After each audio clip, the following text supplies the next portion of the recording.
first chair. Right here, number one. The convocation is here. So they walk from the town hall, and then they process, and then yeah, it's definitely running late.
Good morning. As Dean of St. John's College, I'm calling the college together for its 326th session in Annapolis, Maryland. Please be seated.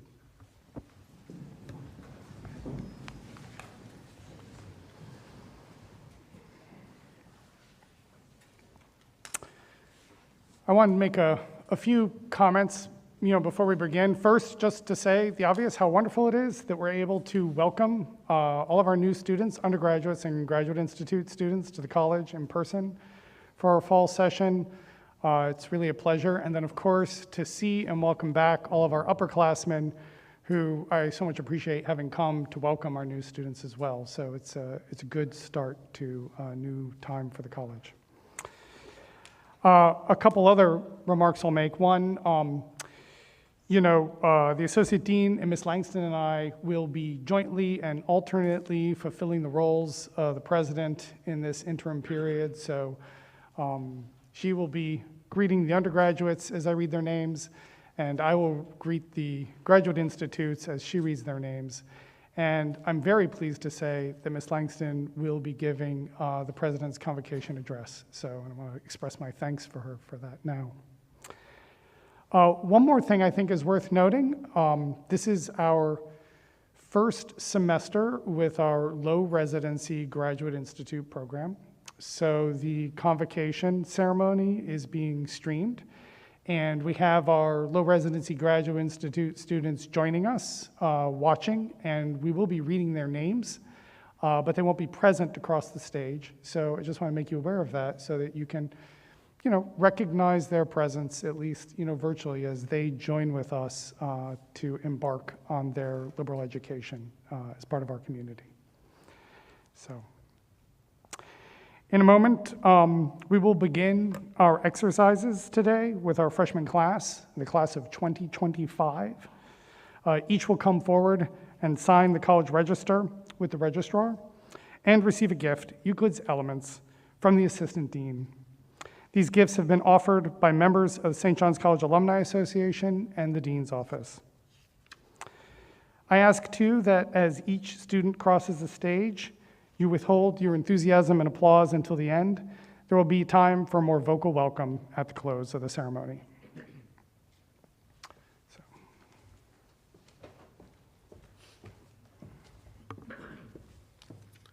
Will the freshman class of 2025 please rise? Mr. Dean, I present the freshman class of St. John's College of 2025. Thank you. Madam Associate Dean, these young individuals desire to be made members of St. John's College. They've given evidence of their good character and their ability to undertake the tasks which we have set for them. Mr. Dean, will you present them in the presence of the faculty and in witness of the whole college in order that they may complete their matriculation by signing the college register?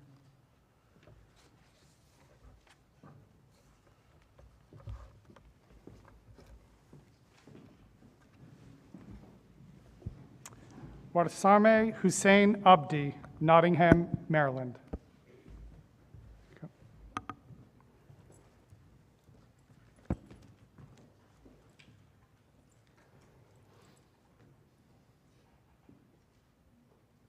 Kaya Ayelen Alfaro, San Juan, Puerto Rico.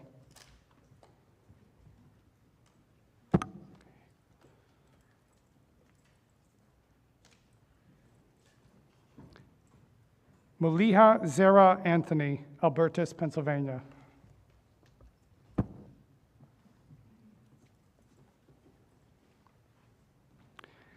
Disha Arabati, Belmead, New Jersey.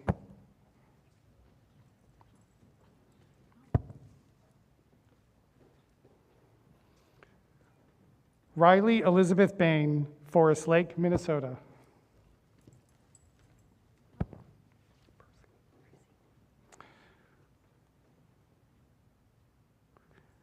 Hope Hyde Banta, Westfield, New Jersey, and Percy.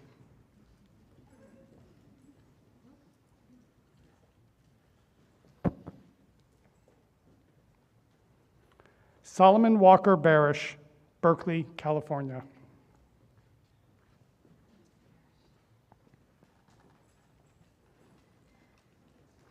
Esther Ruth Beeland, Fairfax, Virginia.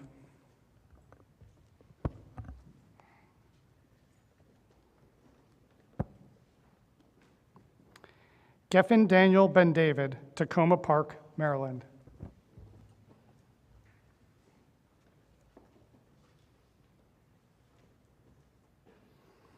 Michael James Bergman, Hilton Head, South Carolina.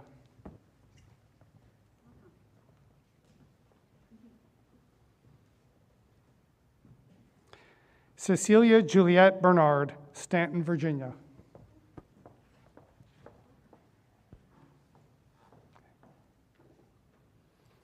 Ankit Bhatta, Kathmandu, Nepal.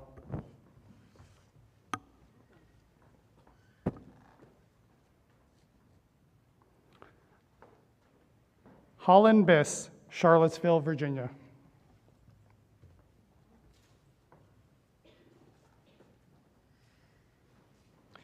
Whitney Evans Bixby, Dallas, Texas.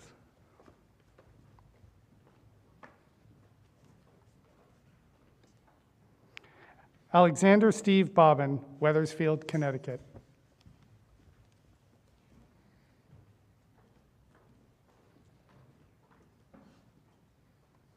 Senya Yevgenovich Borovikov, Ellicott City, Maryland.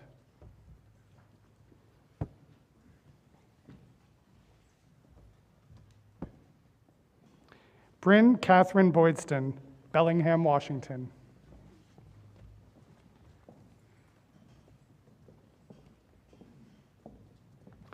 Joshua Shepard Bozorth, Severna Park, Maryland.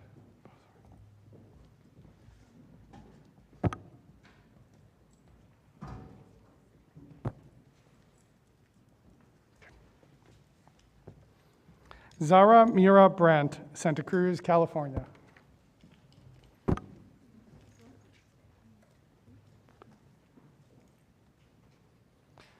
Lorelei Catherine Ann Breeden, Windsor, Pennsylvania.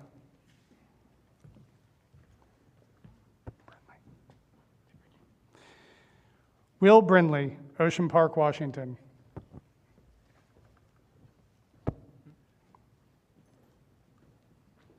Jack Worthington Bucher, Baltimore, Maryland.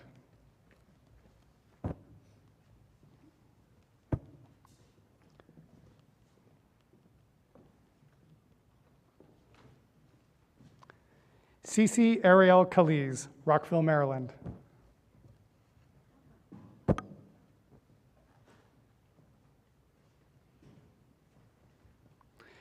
Alex Noel Koch, Ogdensburg, New York.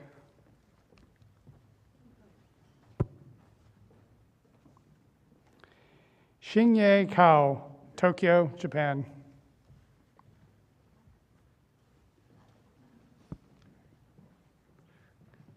M. Nathaniel Caswell, Annapolis, Maryland.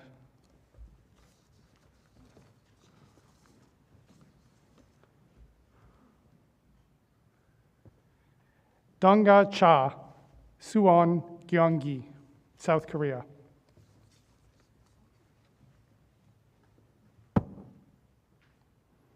Faith Kyujin Chang, Clarksville, Maryland.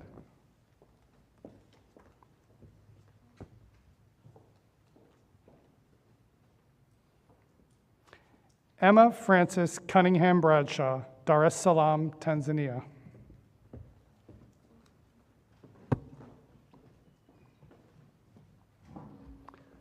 Ari Rose David, Leominster, Massachusetts.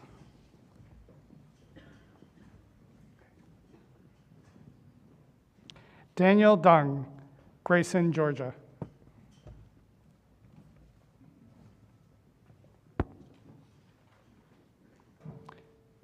Cassie Ray Desmond, Quitman, Texas.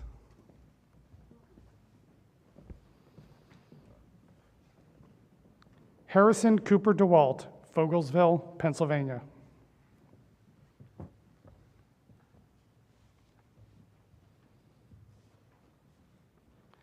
Jack Hayden Demansky, Hamilton, Virginia.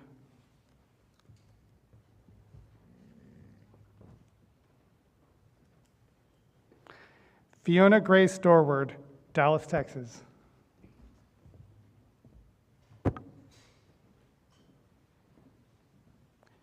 Josephine Marie Dowd, Austin, Texas.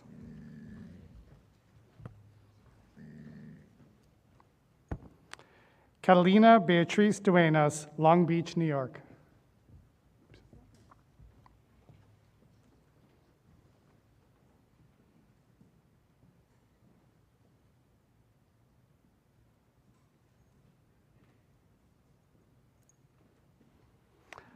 Alyssa Elwell, Sandy, Oregon.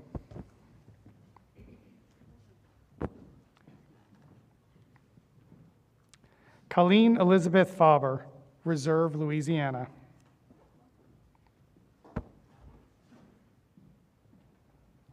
Helen Felbeck, Rodemark, Germany.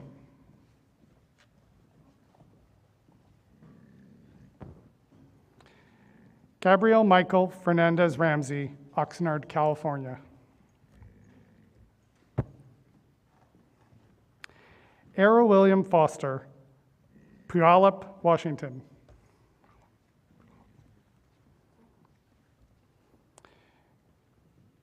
Georgia Sky Gallardi Petard, Denver, Colorado.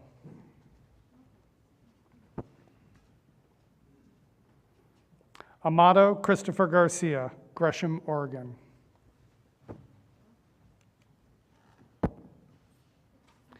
Anthony Michael Garcia, Rio Vista, California.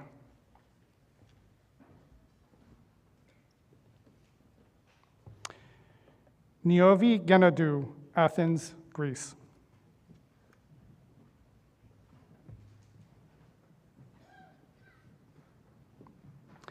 Ellie Catherine Gillard, Washington, D.C.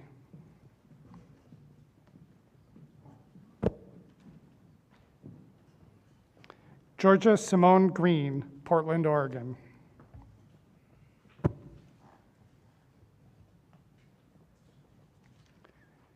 Jackson C. Green, Camp Hill, Pennsylvania.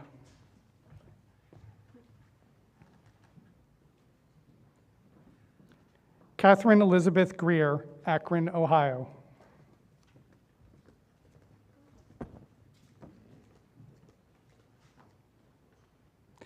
Rian Gui, Jianyin City, China.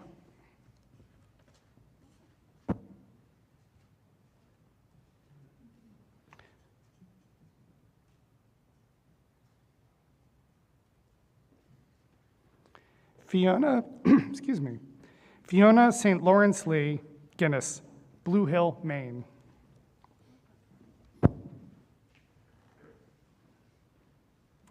Kai Georgi, Cleveland, Ohio.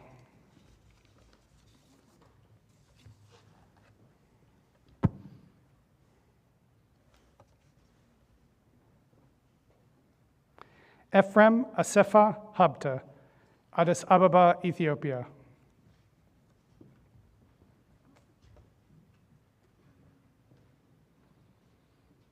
Evan Lane Hamilton, Maryville, Tennessee.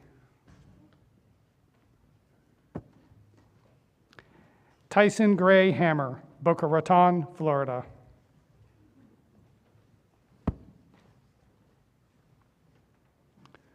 Yusen Han, Beijing, China.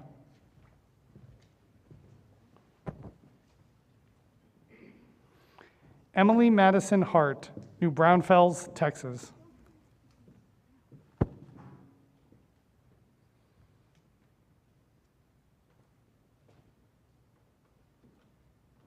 Henry Brewster Hastings, Iowa City, Iowa.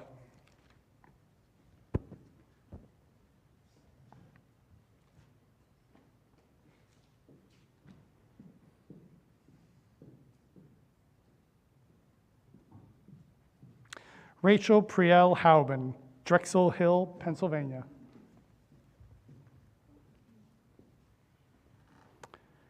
Owen Robert Healy, Spring City, Pennsylvania.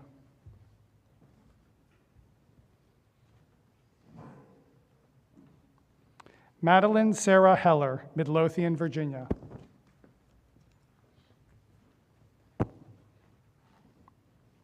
Rebecca Elise Heil, Boalsburg, Pennsylvania.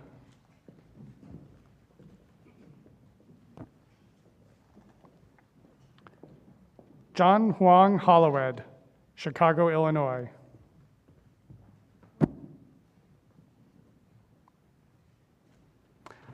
Aviel Geneva Honey, Washington, D.C.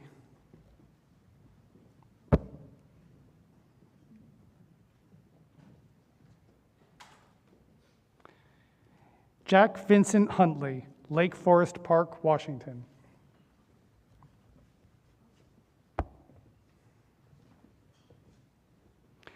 Michael Jeremiah, Napa, California.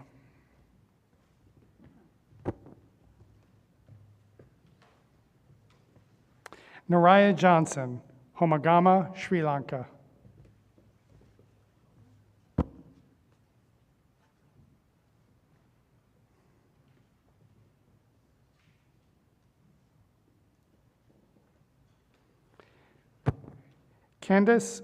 Candace Ariana Elise Jones, Fort Washington, Maryland.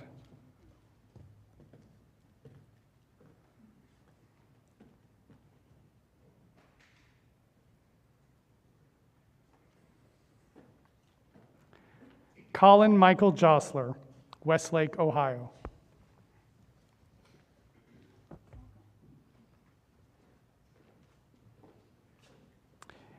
Miroslav Junger, Arlington, Virginia.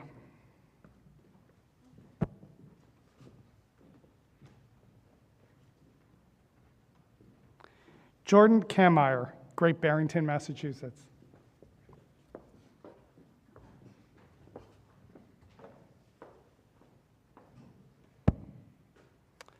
Tassos Katakos, Athena, Greece.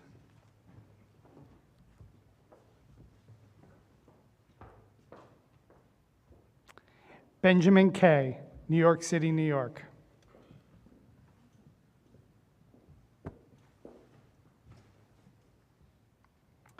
Galila Jonas Kebede, Addis Ababa, Ethiopia.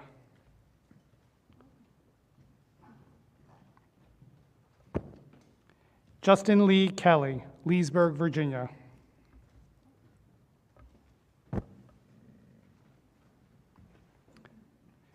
Joan Yebin Kim, Toronto, Canada.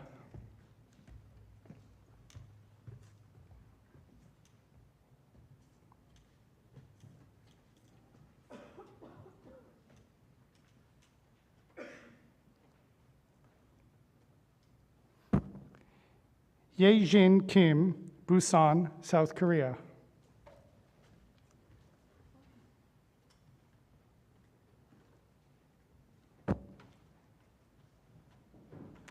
Natalie Krepna, Bad Febel, Germany.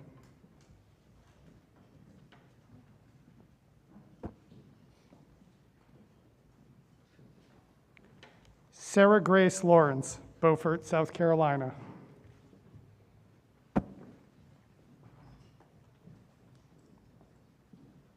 Jenna T.E. Lee, Regina, Canada.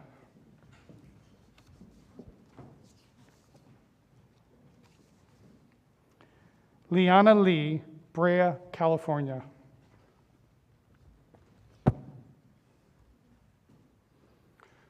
Rosaire Leon, Flowery Branch, Georgia.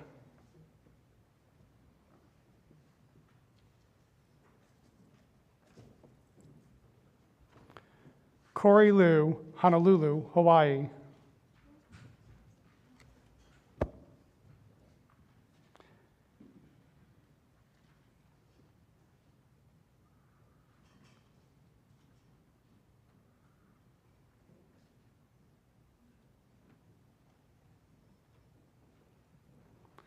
Julia Grace McGee, Westford, Massachusetts.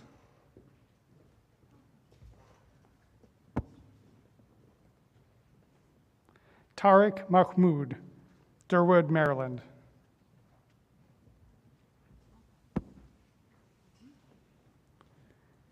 Caton Wolf Mampara, Washington, D.C.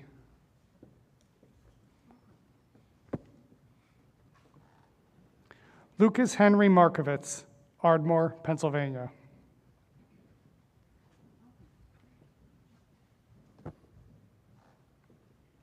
Caden Scott Marshall, West River, Maryland.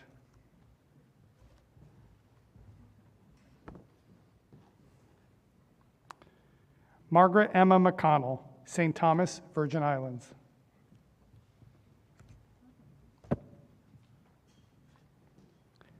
Maxwell Wallace McCulloch, Mercersburg, Pennsylvania.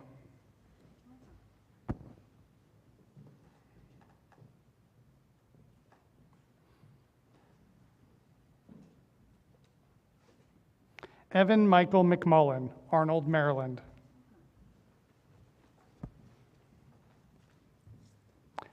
Joseph P. Mayer, Brick, New Jersey.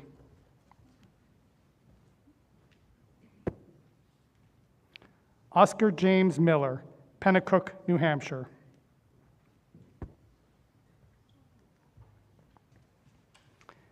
Kenton Cole Moore, Forest Lake, Minnesota.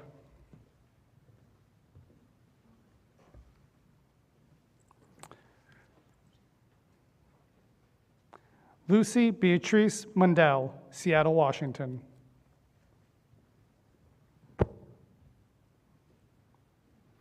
Hunter David Munns, Janesville, Wisconsin.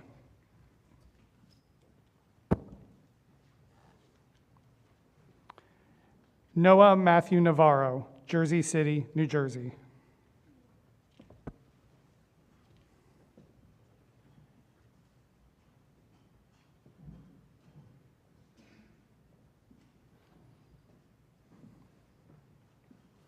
Brock Bradley Neese, Sunset, Texas.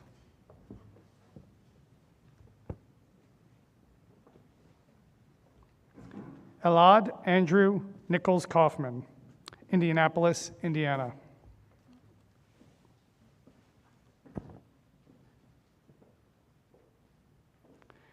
Chloe Faith Nijelski, Prince Frederick, Maryland.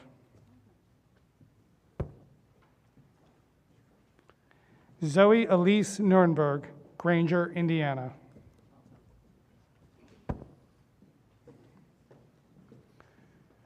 Christopher Davis O'Connor, Bloomfield Hills, Michigan.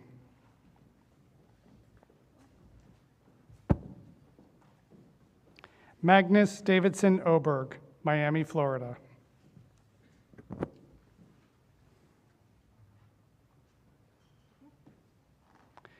Claire Kathleen O'Dwyer, Westminster, Maryland.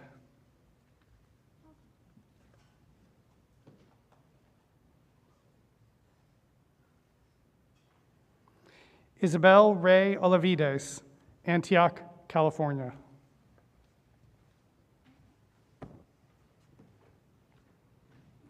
Alexander Rushton Payden, Houston, Texas.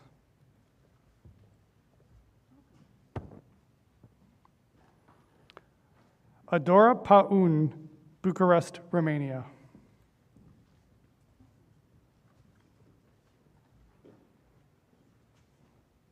Nicholas Robert Pachev, New Haven, Connecticut.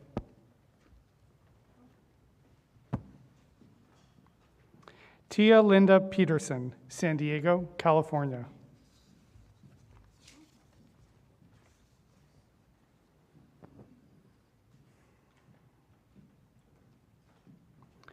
Connor P. Quisenberry, Media, Pennsylvania.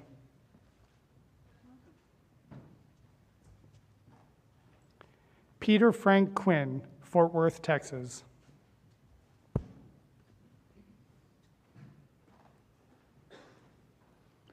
Nicholas Rabelais, Argyle, Texas.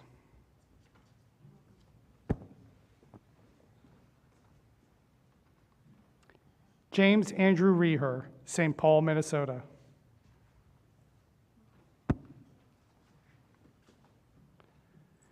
Theodora Reiter, Washington, D.C.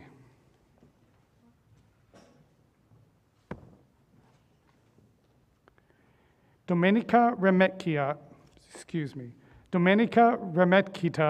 Vilnius, Lithuania. My apologies. Connor Lawrence Robinson, Westminster, Colorado.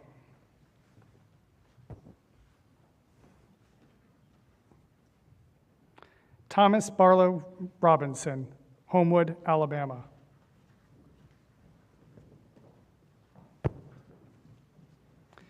Jackson Jeffrey Rogers, Chicago, Illinois.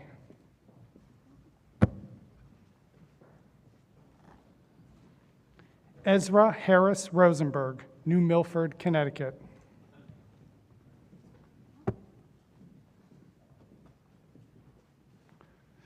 Louis Ryan Rosenberg, Wyoming, Ohio.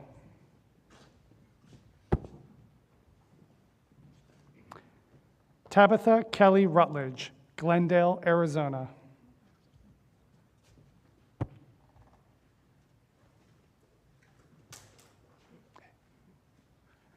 Sal Sanogo, Philadelphia, Pennsylvania.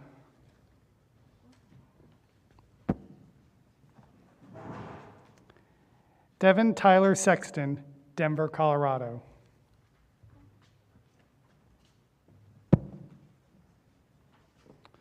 Valeria Silva Delgado, Hidalgo, Texas.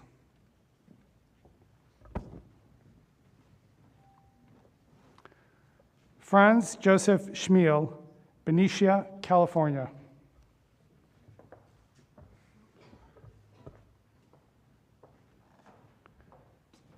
Liam Soderberg, Boulder, Colorado.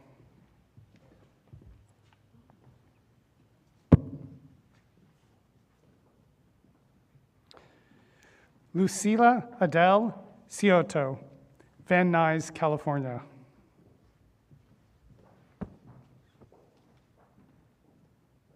Ivan Solzhenitsyn, Moscow, Russia.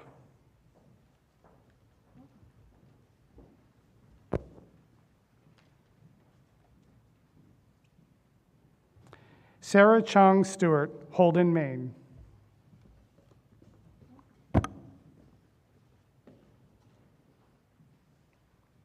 Vinnie Strong, Norwalk, Ohio.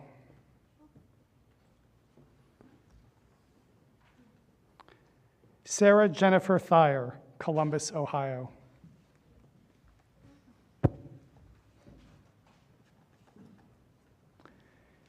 Felix Mackenzie Tower, Baltimore, Maryland.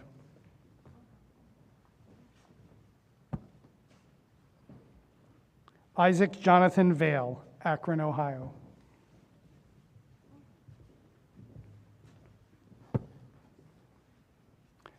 Magnolia Rose Vandiver, Penobscot, Maine.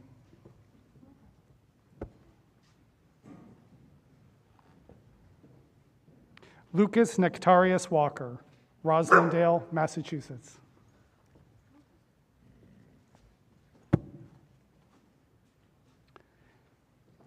Simon Law Whitaker, Yarmouth, Maine.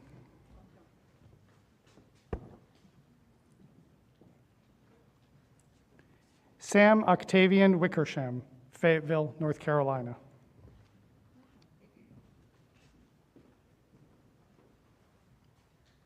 Luke Weidenhouse, Washington, D.C.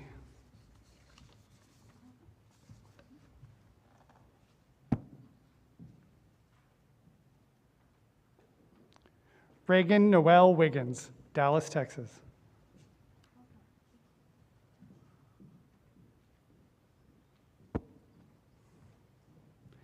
Jackson G. Vanoshki, Vineyard Haven, Massachusetts.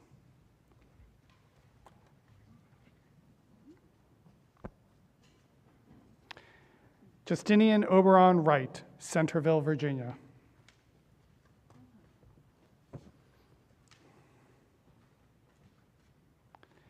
Limeduo Suo, Beijing, China.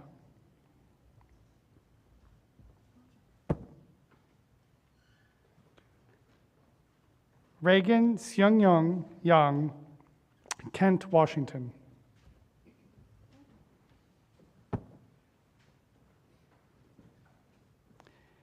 Finn Otis Zumhagen Yekplay, New Orleans, Louisiana.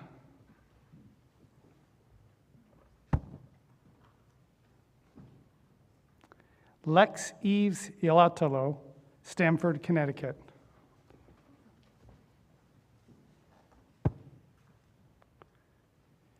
Julianne Joelle Yoder, Pine Bush, New York.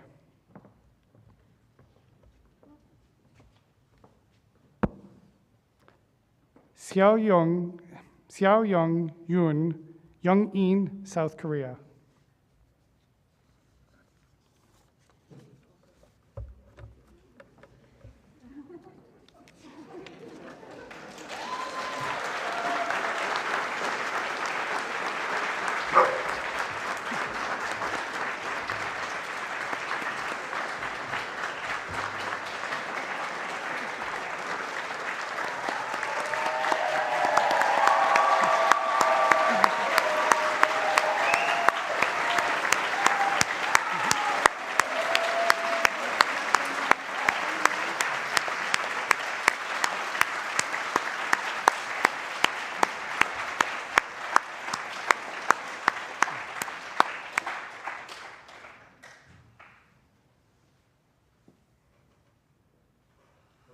Graduate Institute students, please stand. Madam Associate Dean, I present the newest members of the Graduate Institute. Mr. Dean, these individuals desire to be made members of the Graduate Institute of St. John's College. They have given evidence of their good character and their ability to undertake the task which we have set for them. Madam Associate Dean, will you present them in the presence of the faculty and in witness of the whole college in order that they may complete their matriculation by signing the college register?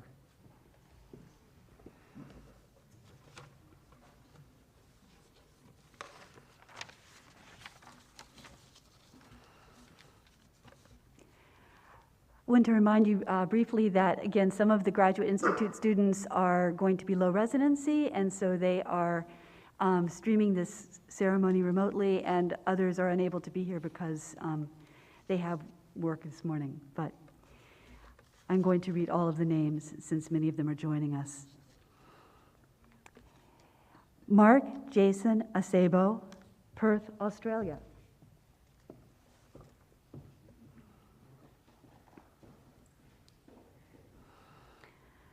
Elizabeth Albert Herman, Maryland. Sarah Pendleton Alexander, Annapolis, Maryland. Nadine Buka, Riva, Maryland.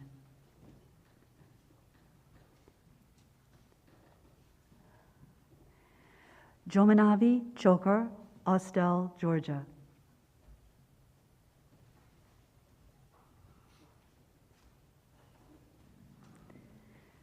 Tommy Collison, San Francisco, California.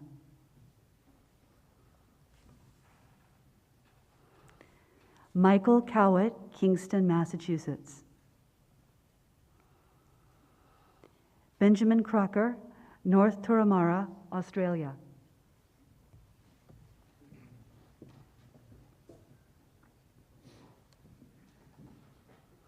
Michael Darmiento, Lansdale, Pennsylvania. Jennifer Melissa Dietrich, Davinsville, Maryland. Brian Thomas Doyle, Washington, D.C. Josh Fletcher, Atlanta, Georgia. Carolina Frakowska, Lawrenceville, New Jersey. William Freda, Chestertown, Maryland. J. Alexander Gold, Madison, Wisconsin. Zachary Wallace Heron, Hampstead, Maryland. Jordan Locke Hill, Perth, Australia.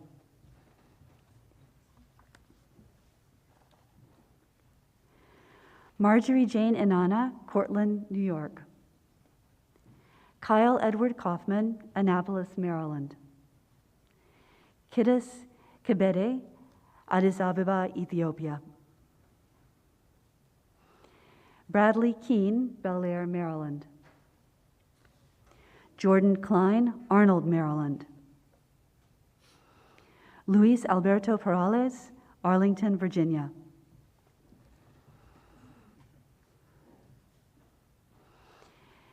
Jan Pastorek, Roshanovisk, Slovakia.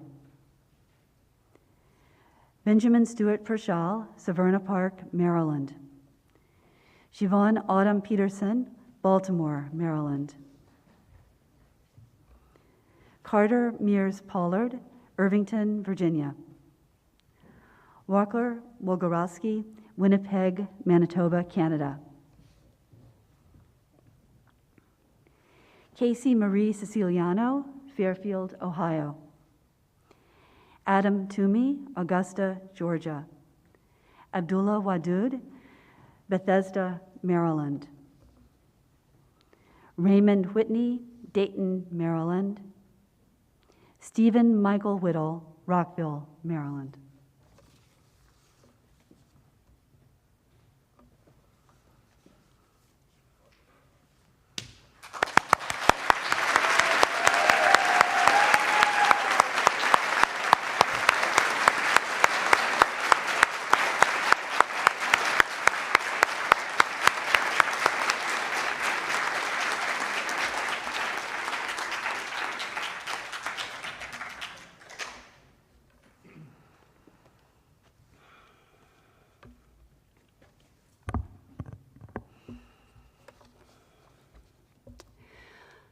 Good morning again.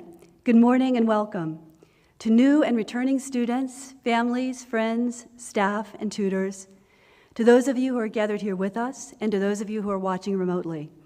Welcome to this new academic year at St. John's College in Annapolis. It's always exciting when we convene in August, some of us coming here for the first time, others greeting one another after a summer away, all of us looking forward with enthusiasm to the coming year. This year, however, the occasion is especially sweet. Hi, Percy. We are coming together again in person after more than a year in which we have been apart, sustaining our community, first almost fully, and then in part online. We've learned a great deal about our community through this year. We've experienced its resilience and its strength. Today, we celebrate the strength and resilience of each of us gathered here, whether new or returning members of the college, wherever or however we weathered this past year.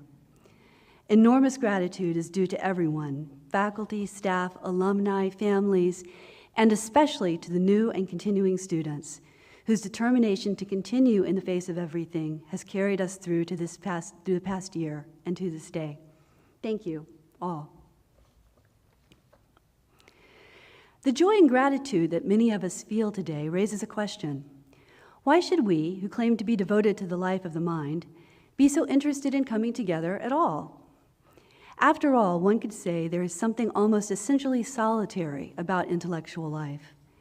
In Book 6 of the Republic, Plato speaks of the philosopher as one who disdains the temptations of society and, quote, remains quiet, minds his own affairs, as one standing aside under shelter of a wall in a storm and blast of dust and sleet. It's an image that probably resonates with many of us as we think back on the storm and blast of 2020. Reading and reflecting can certainly be a refuge from the insistent demands of the practical and the immediate. Indeed, for those of us who weren't working on the front lines, as they say, in some way, cleaning, keeping us safe, stocking our shelves, keeping us connected, providing medical care, the pandemic may have created conditions quite conducive to the cultivation of an inner life. We had solitude, diminished distraction, expanses of time to turn inward for reflection and study. If we desire to read and think and learn, isn't what we really need our own place, free of distractions, our own sheltering wall? Why do we seek out other people? Why come together in a community like this one? We can dispense easily with the answer that would seem obvious in many other educational contexts, that we come together in a place like a college or a graduate school because we want to learn from experts who will teach us things that we don't know. The experts are conveniently gathered into one place, say a university, and the students flock to them eagerly, hoping to receive knowledge. This is explicitly what we don't do at St. John's. Our faculty are called tutors rather than professors, in part to call attention to the fact that they make no claim to be experts in the subject areas in which they lead classes. They don't lecture or dispense information. Instead, faculty and students read and learn from the books together, with the tutor usually, but perhaps not always, the most experienced learner in the room. But if it's not to gather around experts who dispense information, why gather in a community at all to read and learn? And why does this community come to mean so much to so many of us? Perhaps this points to an essential tension in the nature of learning itself. Although it's true that in some ways learning is a solitary and inward activity, my learning is something that happens in me, it also requires genuine openness. When I learn, I allow myself to be affected, changed. This combination of inwardness and openness that learning demands helps me understand, at least in part, why we need, in addition to withdrawal I've spoken of, communities like St. John's. I want to reflect a little on the openness required for learning and the ways in which we can help one another toward that openness by turning to a Platonic dialogue with which you will all soon be familiar, the Meno. For those of you who are new to the college, I will begin with the briefest of summaries and of only the first half. The dialogue begins abruptly when a young, wealthy man from Thessaly, the titular Meno, asks Socrates whether arete, which may be translated as virtue or excellence, can be taught. It's a good question, but rather than pursuing that question, Socrates replies that he doesn't even know what this quality is, much less whether it can be taught, and he invites Meno to join him in attempting to define it. Meno, who is certain that he does know what arete is astonished by this response and happy to show off by suggesting a definition. However, as first one and then another of his suggestions fall under Socrates' insistent questioning, Meno becomes extremely frustrated. He eventually turns threatening and insulting and puts forth an argument meant to shut down the conversation entirely by showing that it is impossible to attain to knowledge that we don't already possess. Even in this short description of the beginning of the dialogue, you will notice that Socrates has helped Meno to clear away one obstacle to openness, the conviction that he already knew the answer. This may sound trivial, and in fact, it's easy to laugh at Meno's preposterous assertion that he has made many well-received speeches before large audiences about the nature of virtue. But in truth, it isn't so easy to know with confidence where what we think we understand is unjustified. I know from experience what it's like to enter into a conversation with students or colleagues, feeling quite secure in my grasp of something, only to have it revealed to me over the course of the discussion that I didn't understand it nearly as well as I had thought. Such moments can be uncomfortable, but they're also exciting, since they almost inevitably mean that, thanks to our interaction, I have seen something that I hadn't been able to see on my own. There's a moment within the dialogue when another character, an enslaved boy, experiences this excitement. Socrates brings him to the realization that he has been wrong in his assumption about the answer to a geometrical problem. Intrigued, the boy becomes eager to know what the actual answer might be. But of course, we don't always respond in this way when confronted with our own ignorance. Meno, rather than being spurred on in the search when his answers come up empty, reacts angrily. Eventually, as I have said, he throws up an argument meant to show that searching for knowledge is futile. By looking more closely at this moment and at Socrates' response, we can gain a little more insight into some of the things that keep us from maintaining the openness that learning demands, and at the same time see a little more about why it might be important for those of us who want to pursue knowledge to do so along with others. On the way to this point in the dialogue with Socrates, Meno has tried all sorts of diversionary tactics to deflect from the difficult task of defining virtue, attempting, for example, to rely on the authority of the famed sophist Gorgias, or to charm Socrates into giving him the formula for a definition. Each time, Socrates has patiently called him back to the inquiry. And in passing, I'll note that even this is something we do for one another. We call each other out on tactics of distraction and frivolous arguments, and call each other back to the serious pursuit of a question. Finally, though, when Socrates points out to Meno that his latest attempt at a definition was actually circular and has only brought them around again to the beginning of the process, Meno responds with real anger. He's angry partly because he's humiliated, but also because he's confronted by the fact that even for a young man who is handsome, rich, and accustomed to getting what he wants with ease, learning is an activity that involves sustained, strenuous effort. It can be exciting and joyous, but it doesn't happen without work. Faced with this fact, and unwilling to put more effort into their joint inquiry, Meno finally puts forth the argument he thinks will shut the conversation down. Socrates' response to this attempt, though, is intriguing. The argument Meno presents, while clever, doesn't come from a real desire to examine a seeming paradox about learning. It is, in the context, rather an expression of his frustration and a desire to leave this whole conversation behind. And thus, Socrates doesn't attempt to argue Meno out of his position. Instead, he responds with an attempt given, he says, by the priests and the poets. In essence, he responds not with an argument, but with a story. And this matter of stories, I think, touches on another value we might find in a community like St. John's College. We are part of a community in which we tell one another stories, stories by which we encourage one another in the search for wisdom and knowledge, in the search for what we do not know. By this, I don't mean, of course, that we all accept the details of the story Socrates tells to Meno. We tell our own stories, and those stories take many forms. But they all inspire us in the search for truth when we are eager, and urge us on when the work becomes tiring and we are impatient. Like the story Socrates tells, they are attempts to break through our frustration, to speak to the more noble parts of our natures, and even hold out the hope that engaging in the search for knowledge will somehow make us, to quote Socrates again, better people, braver, and less idle.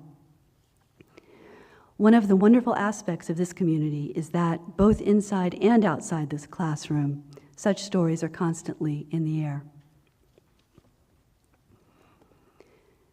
So far, I've spoken of our need for community as something that arises from our need for help in sustaining the openness and effort essential for learning. We need each other if we are to remain, in Socrates' words, energetic and keen on the search. I want to close, though, with two brief observations about other goods that might attend to us from our working together.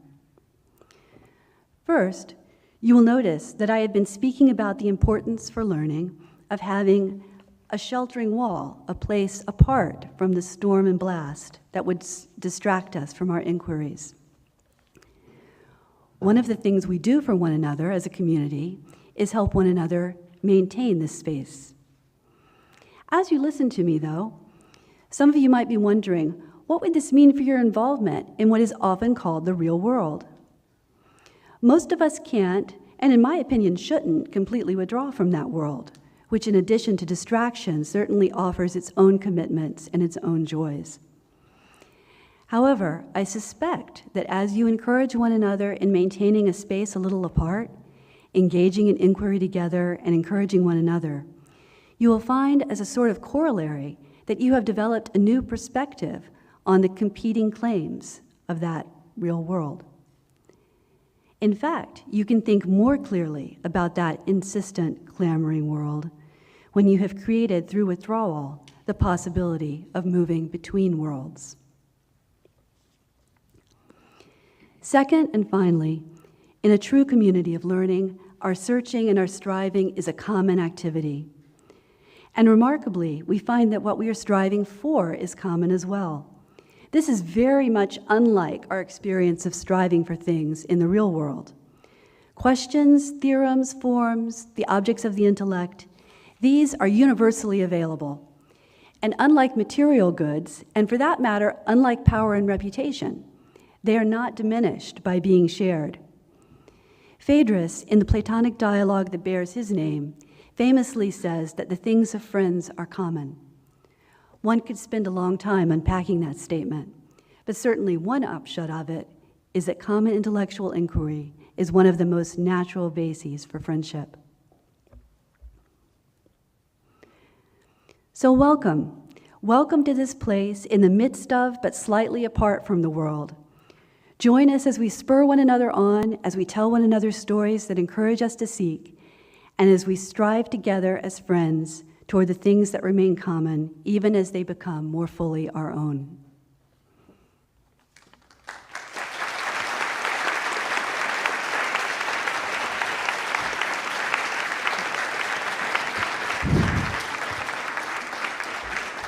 Thank you.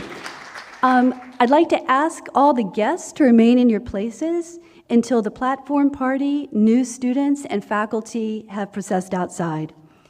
The 2020-21 academic year at St. John's College in Annapolis is now in session. Convocatum est.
We should run